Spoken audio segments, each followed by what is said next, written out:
Hi, my name is Attorney Walter with Not the Third. I'm with Disability Resolution PA. What I want to think about, and I've been mulling this over, and I've been kind of unhappy with where my mind has gone with it, but I mean, that's part of the process of thinking of something and realizing that you don't like the system that's in place and that maybe things need to be changed. I started to play with all these ideas. Some of them made me angry and made me kind of go back and forth. What I realized was this. The question that we really need to be asking ourselves, and I understand presidents are only in for 4 years, and I get that, but if we say, he's only been in there a little bit at this point, but if we say to ourselves, all right, President Biden, how poor do you want your disabled people to be? Right? If we raise it a significant amount,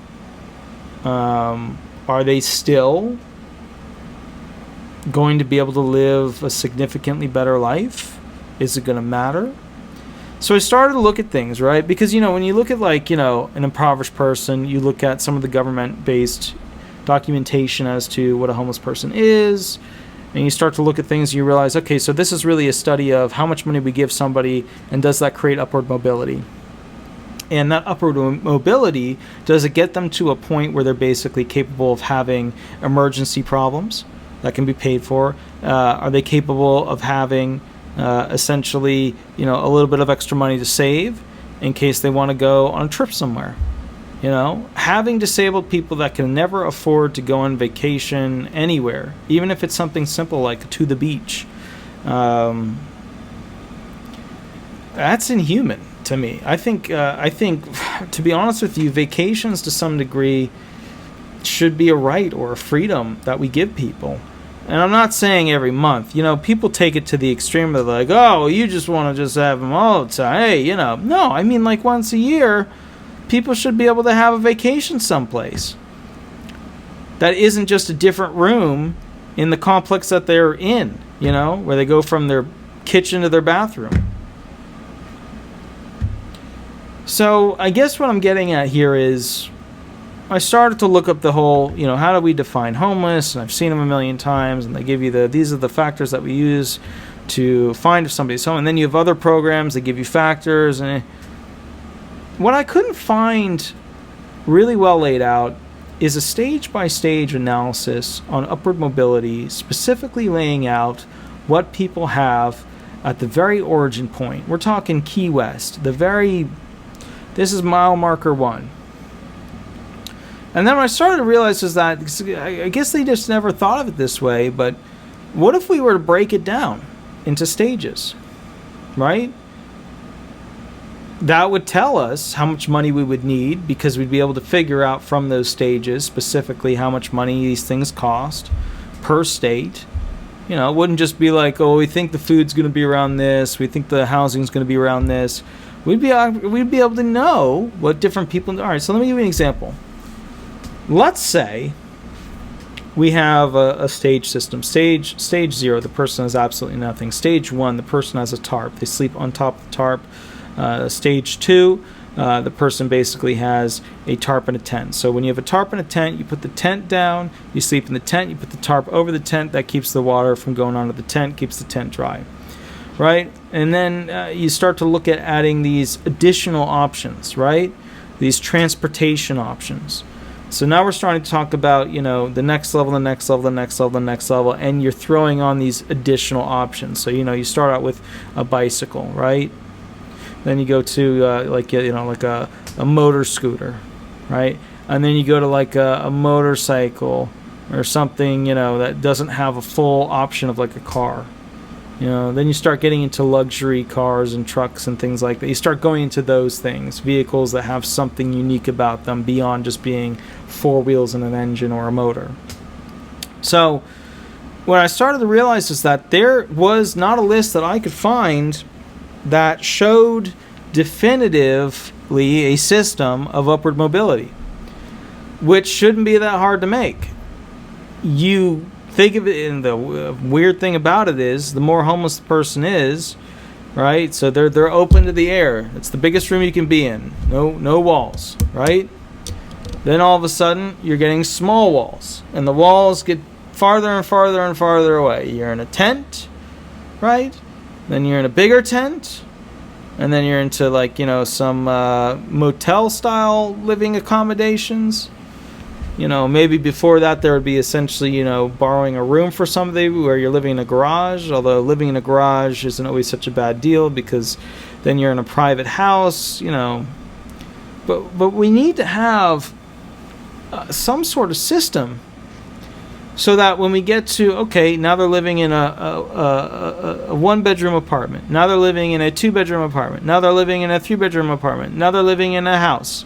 Now they're living in a this and a that. And now they're into a mansion. There's no system out there that gives essentially stages as to where somebody is at in this upward mobility spectrum. I agree. We know where the beginning is. The beginning is you have nothing. You have no clothes on your back. You have nothing. We know where the end is. You have, 50 houses and you're building a rocket spaceship, and that's not a bad thing. I mean, look what Elon has done for us.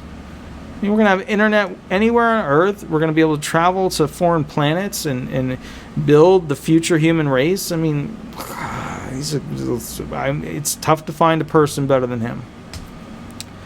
So what I'd like to hear from your perspective about this is, well, what do you guys have, and how much does that cost a month?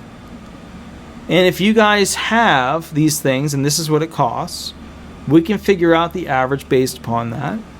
We can figure out a stage-by-stage elemental approach to basically what somebody might have. And then there will be additions, transportation additions, things related to, certain tool additions or certain, are you an employee? Are you a business owner? Does it split off? We need a system beyond just here are the factors that we use to define if somebody's homeless. Here are the factors that we use to define if somebody is in the middle class. We need, for upward mobility to understand where the homeless are and where the disabled are and where they should be, right? We need to know where we want to put them. And then we need to know how much that's going to cost for them to live that lifestyle per month. What the buy-in options are. How much did they pay for that car? But we don't have that. That's kind of weird. So this all comes back to the question of how poor, because you can't say how wealthy, but how poor does President Biden expect or want our disabled people to be? Now, I've already gone through with you some of his plans, and they're good plans. They're good plans. They're getting rid of that 5-month rule. They're getting rid of that 24-month rule. They're getting rid of that stupid marriage rule for SSI benefits, which was just god-awful. He needs to get rid of that 1/3 reduction rule as well. That's not on his plan. He needs to get rid of that, and that's on the bullet point list to send to him.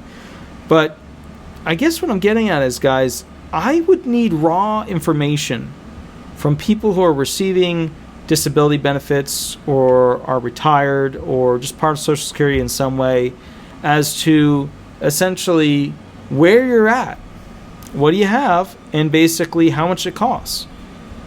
And you don't have to be like, absolutely perfect or absolutely, you don't have to spread all that information out there and be super specific. But my point is, we need to figure out if the SSA recipients are here, where do we want to put them? And if we don't have a system, we don't know where this is. We can't define it. And that becomes a question of, well, how poor do we want these people? Do we want to be here? Do we want to be here? Do we want them to be here? How poor do we want our disabled to be? That's what it comes out to. Let me know your thoughts on this. I think that there's a lot of work to be done in this arena.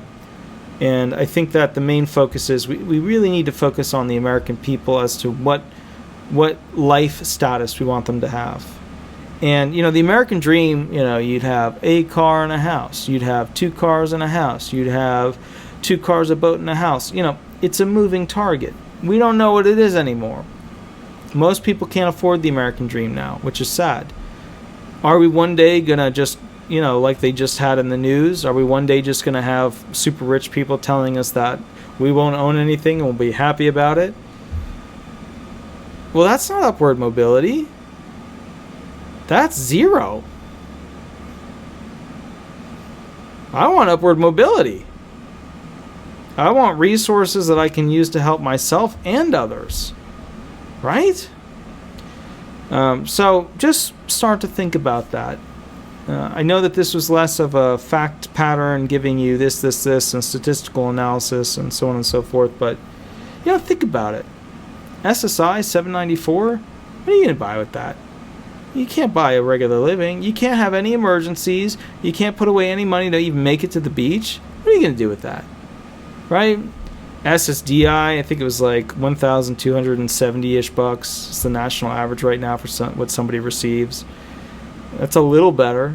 I think SSI recipients would be more along the lines of being able to survive at that. You look at SSDI and it's got a big swing, right? $0 to thousands and thousands. Anyways, guys, if you have a question about obtaining Social Security disability benefits, go ahead, reach out to the law firm, give me a call. If it's a question outside of receiving obtaining Social Security disability benefits, please catch up with me when I donate my 2 hours every Thursday, 8 to 10 p.m. live on YouTube, Eastern Standard Time. Thursday, 8 to 10. I'll catch you a little bit later and we'll go from there. Thanks so much. Bye-bye.